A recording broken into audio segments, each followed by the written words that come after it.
he contactado con Alan Tepper, porque Alan Tepper es un profesional con mucha experiencia en el tema del audio, en el tema del podcasting, en el tema del radio. Yo conversé con Alan tiempo atrás a través de Twitter de una situación muy particular que la vamos a conversar el día de hoy, acerca de los derechos de autor. ¿Hasta dónde llega el derecho de autor de un podcaster? ¿Y qué pasa cuando tenemos invitados? ¿Cuál es el rol? ¿Qué es la función que tiene que tener nuestro audio, nuestro archivo? ¿En dónde está? ¿Cuál uso le van a dar?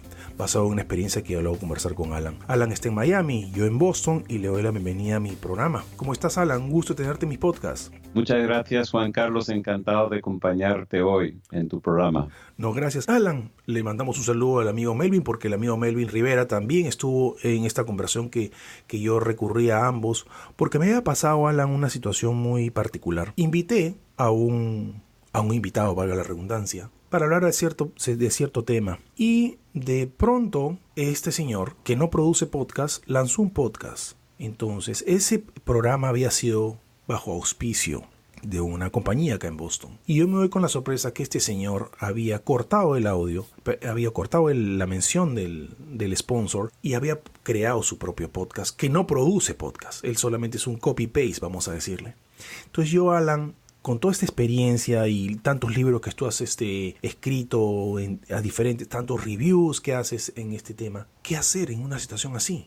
Vamos a hablar un poco más detenido de algunas otras cosas también que tú te dedicas, pero en esta situación, con el boom de los podcasts, me pasó una cliente, me llama por teléfono y dice: Juan Carlos, quiero iniciar un podcast. Lo primero que me preguntó Alan no es la producción, no es cuántos audios hacer, ni el contenido, los derechos de autor. ¿Cuál es nuestra situación como podcasters en cuanto a derechos de autor, Alan? Voy a comenzar con mi respuesta aclarando que no soy abogado, ni tampoco hago el papel de uno en una telenovela, pero sí soy dueño de mi propia empresa, así como tú. Así es. Y trato de usar la lógica y de leer y de asistir a seminarios de abogados cuando hablan de estas cosas. Y de hecho, cuando yo publiqué el artículo recientemente sobre la ley de MTA, atribuí al autor del seminario que yo había asistido justo antes, y de él aprendí todo lo que tenía que saber al respecto de MTA, y aprendí lo que había que hacer desde los dos lados, porque somos creadores de contenido, ¿verdad? Y también somos consumidores, y puede pasar diferentes cosas. Puede pasar lo que te pasó a ti cuando alguien copió tu programa entero. Puede pasar lo que me ha pasado a mí, que hay gente que piratea mi libro y lo pone a la venta o lo pone disponible gratuitamente en un servidor ajeno. Entonces aprendí sobre esta ley, que la sigla en inglés es DMCA. Así es. Y eso en castellano es la Ley de Derechos de Autor de la Era Digital, que es la traducción del nombre original en inglés, que es Digital Millennium Copyright Act. Así es. Entonces, eso es de los años 90 y existe para protegernos en esos casos. Okay. Entonces, porque como tú habrás observado en el caso de lo que te pasó, pues él había copiado tu producción y lo había cortado a su manera y lo había, lo difundió como si fuera suyo. Correcto. ¿Verdad? Entonces, el procedimiento que cubrí lo que yo suelo hacer con mis artículos, cuando yo publico artículos en inglés para la revista Pro Video Coalition, que es donde tengo columna desde hace aproximadamente 11 años, lo que hago es lo promociono en los dos idiomas. Entonces, suelo tener el primer párrafo en castellano en mi sitio web, que es en castellano, en mi sitio web personal, que es alantepper.soy. Para los oyentes que no conozcan ese TLD o sufijo de dominio, Google inventó el .soy justo para la gente de habla castellana que quieren utilizarlo como un sitio personal. Entonces, es tu nombre.soy. Me parece genial lo que han hecho. Entonces, en alantepper.soy si los oyentes visitan y buscan las letras de MCA, pues van a poder encontrar por lo menos ese primer artículo en castellano y luego un enlace para leer el artículo completo en inglés.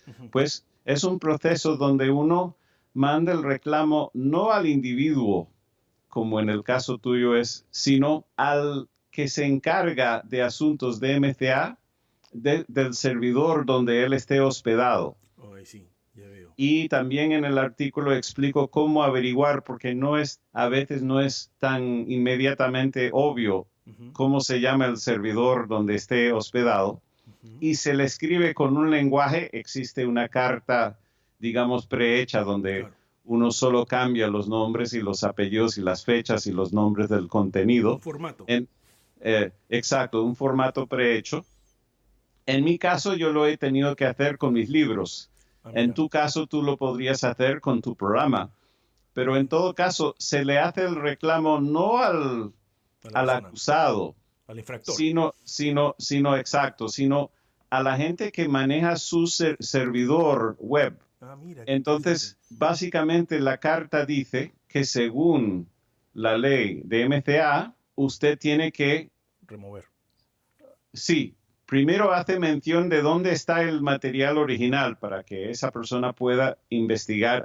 Veo que está el original en el servidor o de Alan Tepper o de Juan Carlos y verificar, ahí está el original. Aquí el cliente mío, mi cliente de hospedaje, está violando los derechos del autor original. Yeah. Entonces, dentro de un tiempo razonable, tiene que obligar al individuo acusado de quitarlo o, de lo contrario, quitarlo él mismo o ella misma, si es mujer. Pero ahora, Alan, ¿qué pasa si ese cliente no tiene página web y ha creado un RSS, que vamos a hablar después de ese tema, y lo colgó en Spotify y en iTunes? Yo estuve a punto de enviar un email a Spotify para que remuevan pero dije, no vaya a ser que de repente mi temor era, no vaya a ser que me digan que no, que mira, que esto, que lo otro. Dije, mejor dejémoslo ahí. A mí en realidad lo que me molestó, primero obviamente que te corten porque era una premeditación que te corten el audio, porque si quieren bajar mi archivo, Alan, y si esta entrevista tú me preguntas, Juan Carlos, ¿puedo utilizar tu archivo? La bajas tal cual. Y yo sé que tú sí la vas a poner tal cual los 20 o 30 minutos que dure, con el auspicio o sin auspicio. En este caso ya era una cosa premeditada, cortar. Y era mal editado encima el cortar esto. A mí no me hubiera aportado nada si el tipo me decía, Juan Carlos, ¿puedo utilizar tu audio? Perfecto, aquí está. Se lo enviaba yo mismo. Pero ¿qué pasa si no tiene web? ¿Qué pasa si no importa que tenga web o no. En algún servidor residen los archivos de audio. Llámese MP3, que es el más viejo, o el AAC, que usa extensión M4A, que es lo que yo suelo utilizar más recientemente y lo he cubierto en mis programas en inglés. Todavía no he cubierto eso en Capicúa FM porque ese es un programa no tan técnico. Pero en todo caso, se puede averiguar porque normalmente no es Spotify el lugar original donde estén. Hay que averiguar si él de verdad tiene una podifusión como debe ser con RSS. Él probablemente estará también en otras plataformas y es más difícil verificarlo con Spotify. Es más fácil verificarlo con cualquiera de las otras plataformas, como por ejemplo Apple Podcasts o Google Podcasts, porque ahí vas a ver el URL original de su archivo de audio, llámese MP3 o llámese M4A. Yeah. Vas a poder determinar en qué servidor está y enviar la carta de MCA, del reclamo de MCA, al dueño de ese servidor. No a Spotify, porque en la mayoría de los casos, y existen excepciones que podemos hablar dentro de un momento, pero por lo general, Spotify no es el servidor original. Normalmente ellos reciben el RSS del podifusor o de la podifusora si es mujer y lo copia. Yo preferiría que no lo copiaran. Ese es uno de los sacrificios que yo en este momento sufro, porque yo sí tengo mis programas en Spotify. Yo preferiría que no lo hicieran porque enreda mis estadísticas. Exacto. Y ellos poco a poco, los señores de Spotify, están poco a poco arreglando eso, pero están comenzando con las plataformas más grandes primero y aquellas que se lo exigen. Mientras yo, por motivos que aclaro en mi libro más reciente, yo en este momento no estoy utilizando ningún servidor de los que se dedican a las podifusiones, sino yo estoy haciendo todo en el mismo servidor donde tengo mis sitios web. Pero ese es un detallito. Y de todas maneras, afortunadamente, a pesar de todo, yo puedo ir a Spotify por mi lado y ver cuántos oyentes hay allí y puedo sumarlo a las otras estadísticas. Pero sería más fácil si ellos no lo hicieran, pero nos hemos ido por una tangente. Lo que te recomiendo en tu caso es que busques en cualquier lugar menos Spotify para determinar en qué hospedaje él tiene sus MP3 o M4A y escribir la carta no a él, sino porque de esa forma, porque esa carta termina que si esa persona no cumple con lo exigido por la ley, va a tener que ver las consecuencias y todos los gastos de la corte. Claro. Sí, es que casi nunca va a decir que no al ver esa carta y verificar los antecedentes, digamos, ver en qué lugar está el original con una fecha previa y todo eso. Prácticamente todos lo van a cumplir porque si no le perjudica. Claro, qué interesante. Ahora, Alan, antes de entrar al siguiente tópico que vamos a hablar acerca de los dominios con tilde, brevemente, ¿qué sugerencia tú le darías? Yo tomé mucho tu sugerencia para que los oyentes nos escuchen. Yo en cada pie de página, cada email que envío, como te envié a ti para invitarte a este programa, yo seguí tu consejo. ¿Podrías reforzar eso?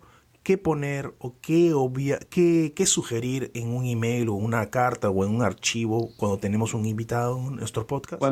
Cuando yo invito a una persona por primera vez a uno de mis programas, porque tengo varios programas, lo que es, primero, si la persona no conoce mi programa todavía, describo el programa, después explico por qué su participación sería positiva tanto para mi audiencia de ese programa particular o para él o ella, y luego al final digo, tu participación será un beneficio mutuo para ambos y no está concebido que haya compensación monetaria ni hacia un lado ni hacia el otro lado. Es una participación mutua porque los dos vamos a beneficiarnos igualmente con la presencia del programa, de ese individuo en mi programa.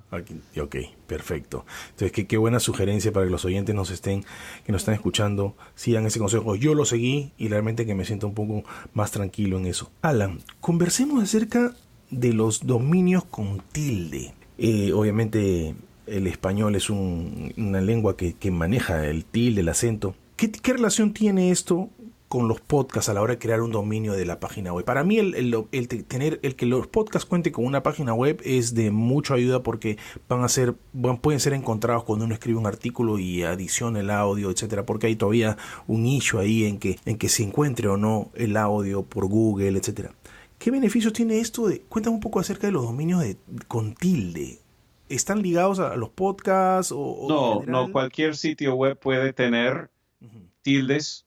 Yeah. Y aclaremos, tilde es una palabra que, claro, en ciertos países de habla castellana se utiliza eso como la palabra genérica y en otras es menos conocida porque hay otros países donde hablan mucho de acentos y de hablar de acentos no es incorrecto, pero es más ambiguo por dos razones. Uno, porque todas las palabras en castellano tienen acento, pero no todas tienen tilde, porque tilde es el acento ortográfico, el acento que se escribe, que se marca visualmente. Yeah. Entonces, una palabra como hablamos tiene acento porque tiene su énfasis en la penúltima sílaba, pero no tiene ninguna tilde, no tiene ningún acento ortográfico.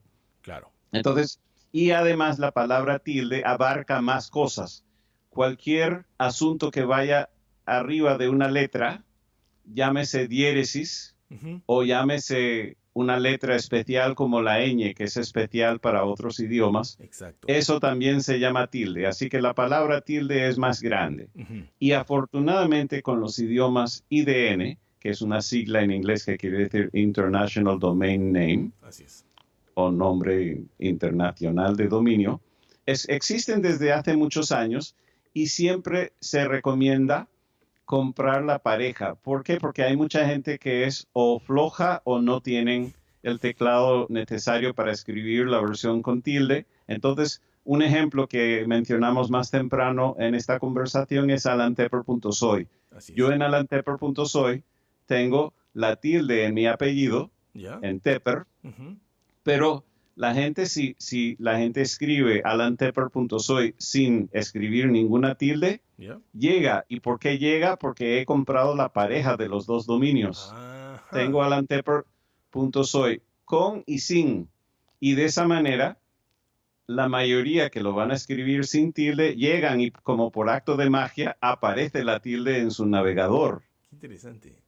Y eso aparece igual, digamos, si es una persona como Núñez, de apellido Núñez, y lo compra con tilde en la U y con la ñ, si compra el mismo dominio sin tilde y sin ñ, y entonces la persona va a escribir Núñez o Núñez, en ese caso van a llegar y como por acto de magia va a aparecer la tilde y la ñ.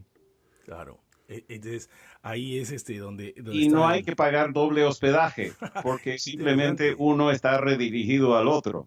Qué interesante, qué interesante. No le había prestado la importancia. Por supuesto, esto solo tiene sentido si el nombre del programa lleva tilde o lleva ñ, porque si no, no lo vas a hacer por gusto. Claro, por gusto. Pero cuando haga falta, se debería usar. Además, para protegerse, porque si no, otra persona podría comprar esa versión tildada. ¿Verdad?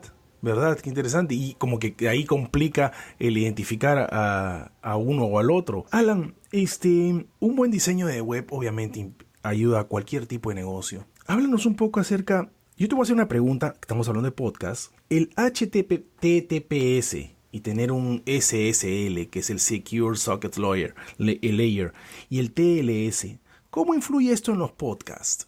Desde el 2014, porque antes del 2014 se consideraba que esos dominios ultra seguros solo hacían falta con aquellos sitios web que pedían información muy confidencial, por ejemplo, las tarjetas de crédito. Eso cambió en el 2014. En el 2014, Google anunció al mundo, y tenemos que reconocer que Google es dueño de muchas cosas. Google es el buscador número 1, es el más utilizado. También es el dueño del navegador Chrome y de muchas otras cosas.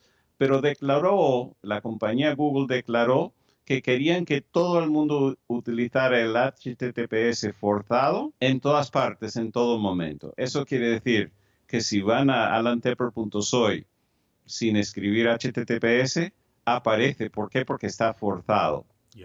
Lo mismo con cualquier otro sitio web, con alantepper.com y con cualquiera de los otros sitios tuyos, y ojalá los míos y los tuyos, ojalá, porque yo no he revisado. El mío, si el mío tiene Secure, sí. El mío está. Ah, qué bueno. Y sale automático, digamos, aunque la gente no lo escriba, llega igual.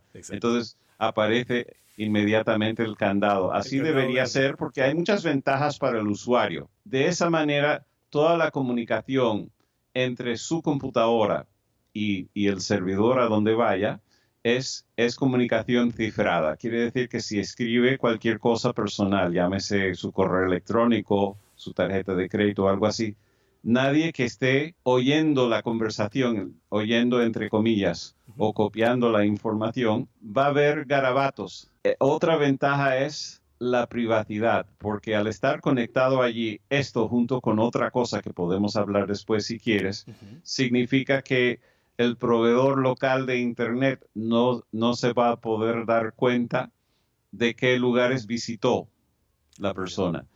Por supuesto, eso requiere otra cosa más que se llama el DNS cifrado, pero no sé si quieres que cubramos eso también. Pero hay muchas ventajas del HTTPS. Y en el 2014, cuando Google lo anunció, hay mucha gente que protestó y dijo, no, eso es muy complicado ponerlo en el sitio web, eso hace más lento mi sitio web. Y Google, para contrarrestar eso, produjo un video muy bien hecho para ilustrar cómo hacer que tu sitio web sea igual de rápido, por lo menos perceptiblemente igual de rápido, aun cuando utilizas el HTTPS. Así es. Ahora, para alentarnos más, Google dijo que a través de los próximos meses o años iban a poder o iban a estar favoreciendo a aquellos que tengan el HTTPS en los resultados de búsqueda. Así es. Eso quiere decir que si alguien no lo tenía, lo ponía mucho más bajo en los resultados de búsqueda. En los rankings. Ahora, Alan, una pregunta. Hablando de temas de rankings, ¿por qué tú crees que es... Oye, para mí es necesario tener la página web. Hay gente que no tiene página web en podcasting. Pero ¿por qué es tan difícil que todavía Google y otros buscadores como Bing o Yahoo, etcétera, tengan dificultad para encontrar el audio en sí solo? Porque seguramente a mí me encuentran porque tengo un buen SEO, porque tengo mis audios ahí, porque hago un artículo, escribo un artículo y además tengo todos los temas que ha mencionado del HTTPS, etcétera. Pero una persona, por ejemplo, que no lo tiene, ¿por qué el archivo de audio es tan complicado de encontrar? Bueno, estamos combinando varios temas. Para que sea alta probabilidad de ser encontrado, un sitio web debe tener el HTTPS forzado.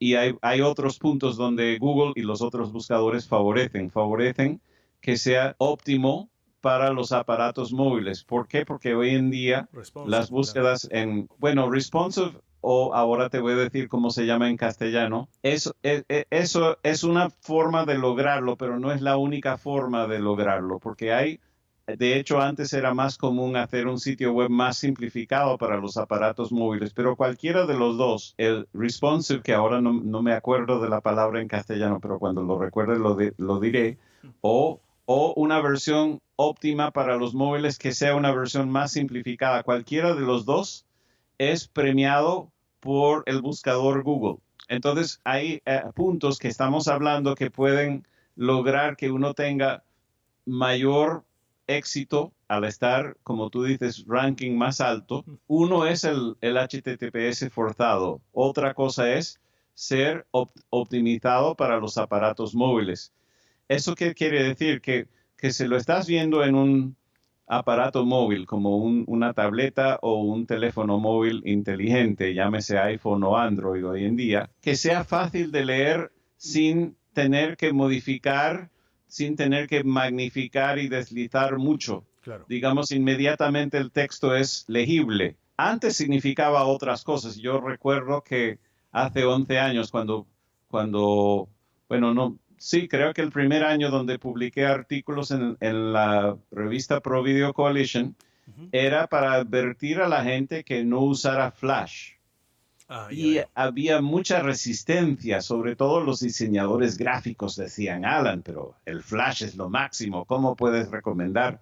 Y yo les dije que no se ve en el iPhone, no se ve ahora en la mayoría de los Androids. Y hubo una pelea muy grande entre Steve Jobs, que en paz descanse, y el que era el director de Adobe, porque Adobe en ese momento defendía el Flash, porque era su producto, su bebé, digamos. Su bandera.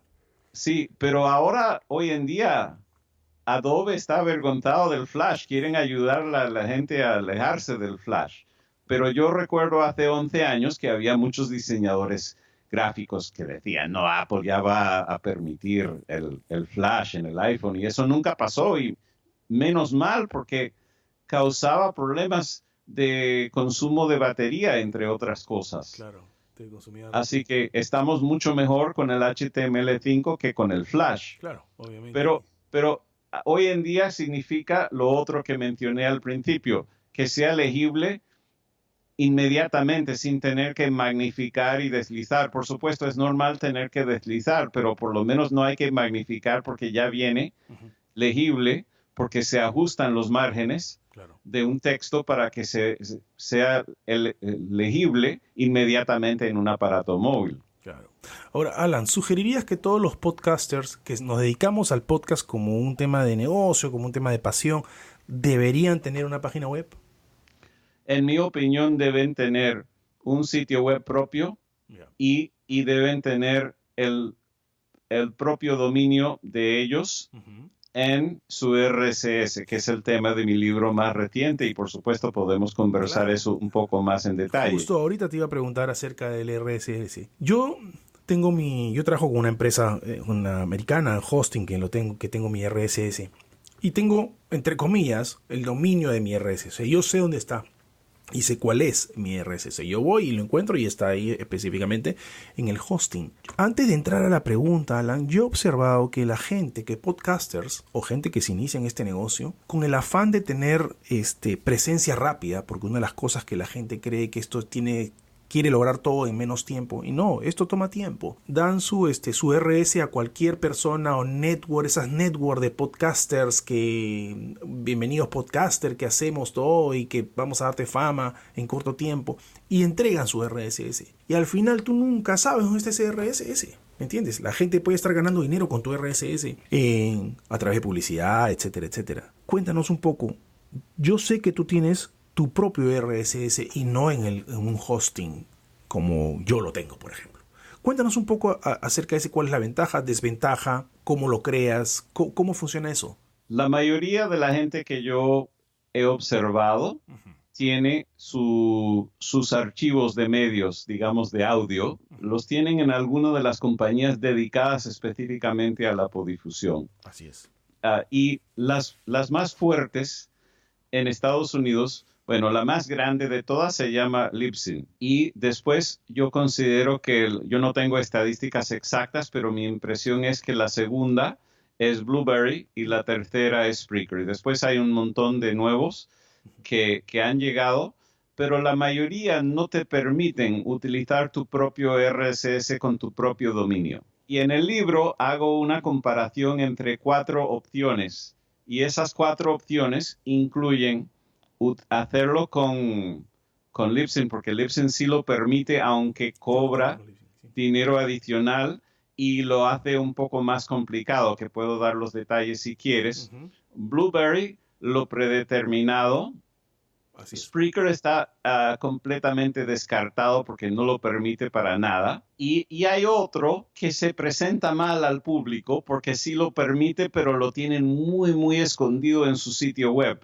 Y ese es Squarespace. Oh, mira. Sí, Squarespace compite con WordPress. Yo utilizo WordPress en la mayoría de mis sitios web, con la excepción de alantepper.com y alantepper.soy, que lo tengo con Medium. Mucha gente no sabe que Medium permite tener un sitio web con ellos con tu propio dominio. Entonces no utiliza el dominio de medium.com, sino tu propio dominio. Muy poca gente lo sabe, pero tiene ciertas ventajas y desventajas. Pero todos los otros los tengo con WordPress. ¿Los tuyos también son con WordPress? Sí, yo tengo WordPress. Mi página web es con WordPress. Los dos. Me imagino que muchos de tus oyentes también usarán WordPress, bien sea el auto-hospedado o el de WordPress.com. Claro, es el más popular, entre comillas, ¿no? Sí, creo que oí una estadística el otro día que el 34% de todos los sitios web utilizan WordPress, que es un alto porcentaje. Así que Squarespace tienen información errónea sobre su propia oferta de podifusiones y tampoco es que yo lo veo como una primera opción, pero por lo menos es algo para considerar si el individuo ya tiene su sitio web allí. Claro, no es malo tampoco. Sí, exacto. Y tiene más limitaciones en cuanto a las estadísticas de las podifusiones que los otros, pero eso lo aclaro muy bien en el libro. Así que, pero es muy importante, si vas a utilizar una empresa ajena para tener los medios, es decir, los archivos MP3 o M4A, tiene que ser uno de los que lo permiten. Llámese Blueberry o Libsyn o Squarespace, si sigues las instrucciones de mi libro, porque no he encontrado ninguna otra compañía. Tal vez exista alguna otra compañía, o si lo haces por tu cuenta, como lo estoy haciendo yo, utilizando un plugin que describo en el libro, también se puede. Pero es importante, uno, por cuestión de marca. Así es. Porque la gente lo va a ver y va a decir, ok, es de él. O es de ella si es mujer. Y también porque estamos en la era de las expulsiones de las plataformas. Y yo uso el ejemplo porque es el más notado, más notorio. Alex Jones, el año pasado fue expulsado en una misma semana de un montón de plataformas. ¿Por qué? Fue expulsado de Facebook, de Twitter, de Spreaker, pero él afortunadamente usaba su propio RSS con su propio dominio. Oh, mira. Entonces él no perdió a los oyentes o a los suscriptores de su programa. Mientras, si tienes tu programa hospedado, el RSS producido por una compañía que no utiliza tu propio dominio y te expulsan, muchos prometen lo que se llama el redireccionamiento del 301. Yeah. Pero, y claro, lo que voy a mencionar en este momento nunca se ha presentado, así que no hay ningún antecedente. Ningún precedente, digamos. Pero si una empresa te va a expulsar, ¿cómo puedes confiar en que van a redirigir tu RSS? Me parece que es como si contrataras a tu pareja para representarte en tu propio divorcio. No tiene sentido porque no van a estar buscando tus intereses, van a buscando los suyos. Es contraproducente, o sea, una cosa no tiene que ver con la otra. Entonces, por eso yo digo que cuando vayas a tener un dominio, nunca tengas el dominio, la registraduría o la compañía que te alquila o te vende el dominio, nunca debe ser el mismo de la empresa de hospedaje, porque a la hora de un conflicto van a tener todo el poder. Claro. Mientras, si tú tienes tu WordPress en X compañía y tu registraduría es otra, y llega a haber algún conflicto con tus copias de respaldo, tú puedes volver a montar la misma página web en otro servidor y cambiarlo en la registraduría donde tienes el dominio, y en cuestión de horas vas a estar otra vez al aire. Exacto. Mientras, si llegas a tener un conflicto con esa misma compañía única, ahí estás frito porque van a estar buscando sus intereses, entonces no van a permitir que lo lleves a otro lado. Exacto, qué interesante esa mención. Ahora, Alan, tocando el tema, quiero hacer énfasis en el tema del RSS. Hay un dicho que tú seguramente lo dices, ¿no? En río revuelto, ganancia pescadores. Cuando el boom de los podcasts, esta burbuja reventó, aparecieron una serie de networkings. Me han invitado me han enviado emails, por favor, Juan Carlos, únete a nuestra network, etcétera, etcétera. ¿Qué opinas tú de esas networks o pseudo networks que se autollaman promotoras de podcasting? ¿Y qué opinas de los hosting gratuitos? Estos podcasters en realidad no tienen control absoluto, primero de la data que les va a proveer, nada, porque ningún negocio también, como modelo de negocio, Alan, algo gratis no funciona. Entonces, ¿qué opinas tú de eso? Las cadenas o redes, siempre hay que leer las condiciones de cada una. Yo no quiero hacer una declaración generalizada, porque puede ser alguna que sea muy buena. Así que yo no estoy en contra del concepto, pero hay que leer muy bien las condiciones que ofrezcan. Y las condiciones y cómo funciona tanto derecho de autor del contenido como los dominios, y qué es lo que se hace en caso de una disputa o algo así. Entonces habría que evaluarlo caso por caso. Perfecto. Ahora, en cuanto al hospedaje gratuito, tanto de sitios web como de los medios de audio, para un programa que queremos redifundir como una podifusión. Lo que pasa es que, no sé si te habrás dado cuenta, pero yo soy muy cuidadoso con la palabra podifusión, tanto en inglés como en castellano, porque para mí el contenido no es la podifusión. La podifusión es un tipo de difusión particular. Mi programa es mi programa, y si lo oyen directamente en mi sitio web todavía no es podifusión. Es como si estuvieran en la sala de grabación de una radio, pero todavía no es ni AM ni FM porque todavía no ha salido por las ondas. Están directamente allí en el salón. Entonces yo soy muy específico con la terminología. Entonces, pero por supuesto es importante estar no solamente en nuestro propio sitio web, sino redifundir y estar en todas las plataformas importantes como Apple Podcasts, Google Podcasts, Radio Public, Stitcher, TuneIn. Es muy importante estar en todas partes, pero ese es el segundo paso, esa es la redifusión, o lo que en inglés se llama syndication. Exacto. Entonces, Me parece que a veces la gente emplea mal la palabra podcast o podifusión, y una analogía que hago al respecto es: suponte tú que encuentras en un restaurante a tu cantante favorito o favorita. ¿Ya? Sería un poco raro acercarte a la persona y decirle: ¿cómo te encanta hacer los discos compactos o los CDs o CDs? Uh-huh. Porque responderían diciendo: yo soy músico, yo produzco música, se distribuye de muchas maneras, ¿por qué usted se enfoca tanto en los discos compactos? Y es una manera solamente de muchas. Entonces, para mí la podifusión no es el contenido, es un tipo de distribución. Y es muy importante, pero no es el único tipo de distribución que existe. Así que eso es lo que opino al respecto. Yeah. Ahora, Alan, antes de terminar, algo que siempre se me quedó grabado, pero por favor, dile a los oyentes: no existe el podcast en vivo, ¿verdad? Claro que no existe. Es contradictorio. Es como estar dormido y despierto al mismo tiempo. Claro. ¿Por qué? Diles, por favor, porque veo acá rato: hoy tendremos podcast en vivo. No existe. No tiene sentido. ¿Por qué? No tiene sentido. Lo que pasa es que la definición de la podifusión es algo pregrabado que se puede suscribirse uno por medio de RSS. Esa es la definición. Entonces, eso se sale de la...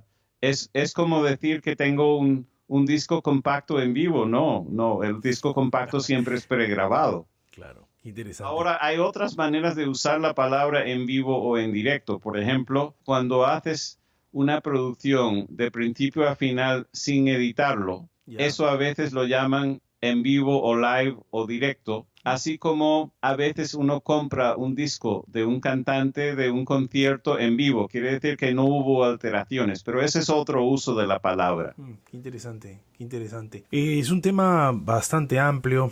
Qué bueno, porque nos ha dado estos consejos, sobre todo el tema de la primera parte de la conversación acerca de los derechos de autor, qué hacer y qué no hacer cuando vemos que alguien hace algo chueco, pues, ¿no? Con nuestros episodios o nuestros audios. ¿Dónde pueden contactar contigo? Porque yo sé que tú eres un especialista en audio, en edición, tienes libros. Por favor, ¿dónde pueden contactar contigo para mayor información, de repente algún servicio que tengan? Estás en base en Miami. Por favor, siéntete libre de compartir con nosotros tus links. Sí, bueno, aparte de lo que ya habíamos hablado del alantepper.soy, que es básicamente un blog en castellano de mis actividades, pues también tengo varios que comienzan, o mejor dicho, que terminan con alantepper.soy. Por ejemplo, tengo radio.alantepper.com y tengo también libros.alantepper.com, donde pueden encontrar la mayoría de mis libros. Qué bueno. Qué bueno. Entonces ahí todos esos links los verán en una vez que publique el episodio. Alan, no sé si tú tienes algunas palabras finales que reforzar. Siéntete libre. Ha sido un gusto acompañarte hoy, Juan Carlos, y que viva el castellano. Que viva el castellano. Alan, gracias por tu presencia en mi podcast. Soy Juan Carlos Giraldo, saludándolos desde la ciudad de Boston, en los Estados Unidos. Que tengan todos muy buenos días, tardes y noches. Muchas gracias.